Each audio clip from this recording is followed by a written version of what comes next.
Good evening. Well, it is still unknown at this time how many refugees will be coming to West Michigan through Bethany Christian Services or when exactly they will arrive. But the organization has already begun working to find them housing, assistance, and other things they need to make the transition into a new country. Those are folks that they can't go back to their home country because their lives are in danger. Working fast to welcome a still unknown number of Afghan refugees, Susan Kroc says the process has already begun to get the refugees set up in West Michigan. The situation in Afghanistan is unique in that things happened really quickly and the folks coming out of there are getting evacuated to military bases in the United States. Bethany Christian Services works with refugees from many different countries, but these new Afghan refugees will have a different experience coming from military bases rather than spending time in a refugee camp before arrival. But we're not typically seeing folks directly from this level of conflict.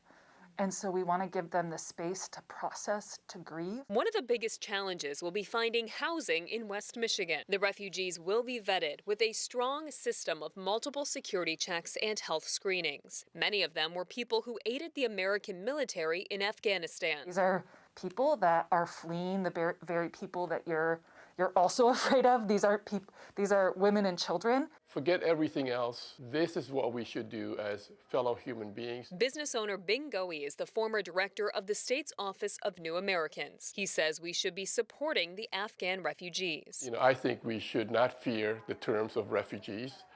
Many of us who came to the United States, including myself, were also refugees. Not only do they offer richness in culture, but Goey said they contribute millions of dollars to the local economy and taxes. Hoping that we as a people who have, wonderful values and principles in our West Michigan region will not look at that as a barrier, but that we look at this as an opportunity to really be, compassionate and kind. Bethany Christian Services says if you want to help the refugees, you can sign up to be a co-sponsor, assist in finding housing, or make a monetary donation. All that can be found on their website.